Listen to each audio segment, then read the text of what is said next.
Brought to you by V-Guard, co-powered by Sensodyne and Vimal. બોલો ઝુબા કેસરી.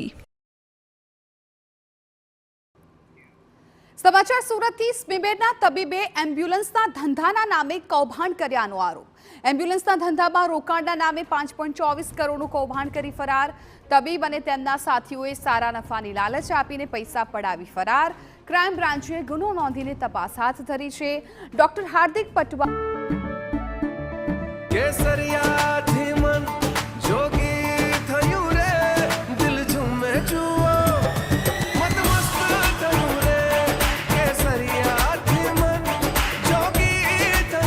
हर पल मनाओ केसरी त्योहार विमल बोलो जुबान केसरी. બે એમ્બ્યુલન્સ સર્વિસના સંચાલકો મિલી ભગતથી ગોટાળો કર્યાનો આક્ષેપ. સ્મીમેરમાં હાર્દિક અને કપિલ 2010થી ટ્યુટર તરીકે ફરજ બજાવતા હતા.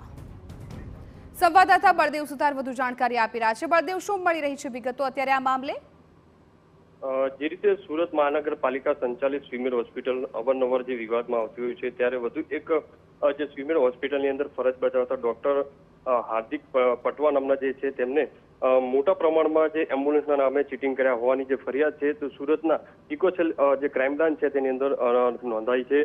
લોભામણી સ્કીમો આપી અને સ્વીમેર હોસ્પિટલની અંદર 13 ડોક્ટરો પાસે અલગ 2.24 કરોડ રૂપિયા જે છે તે ઉઘરાવ્યા હતા. એમ્બ્યુલન્સના ધંધાની અંદર રોકાણ કરવાના નામે આ ડોક્ટરે અલગ અલગ મિત્રો જે છે તેમના જે ડોક્ટર મિત્રો છે તેમની પાસે રૂપિયા ઉઘરાવ્યા હતા અને તેમના બે મિત્ર જે હેમંત પરમાર અને મયુર ગૌસ્વામીને મળી અને જે ચીટિંગ કર્યા હોવાનું જે સામે આવતાની સાથે જ અવારનવાર જે આ રીતે રૂપિયા જે પરત માંગવામાં આવ્યા ત્યારે તેને જે ડોક્ટર છે હાર્દિક તેના દ્વારા આ જે રીતે રૂપિયા આપવાની ઇનકાર કર્યો હતો અને તેના કારણે જે ફરિયાદી જે ડોક્ટરો છે તેમના દ્વારા સુરત ક્રાઇમ બ્રાન્ચની અંદર જે ફરિયાદ નોંધાવતાની સાથે જ સુરત ઇકોસેલની અંદર આ બાબતે આખી જે ફરિયાદ નોંધાઈ છે અને તેના આધારે હાલમાં જે હેમંત પરમાર છે અને મયુર ગૌસ્વામી જે છે તે બંને યુસમોની જે સુરત ઇકોસેલ દ્વારા ધરપકડ કરી છે અને જે ફરાર જે ડોક્ટર હાર્દિક જે પટવા છે તેમની જે શોધખોળ છે તે શરૂ કરી છે.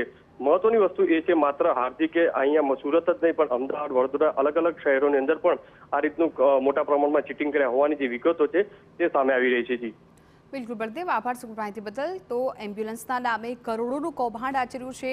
લોકોને રૂપિયા આપવાની લાલચે આ કૌભાંડ આચરવામાં આવ્યું છે. તબીબે 5.24 કરોડનું આ કૌભાંડ કર્યાનો આરોપ લાગ્યો છે. ત્યારે ક્રાઇમ બ્રાન્ચ આ દિશામાં તપાસ કરી રહી છે. Brought to you by V-Guard, co-powered by Sensodyne and Vimal. બોલો ઝુબા કેસરી.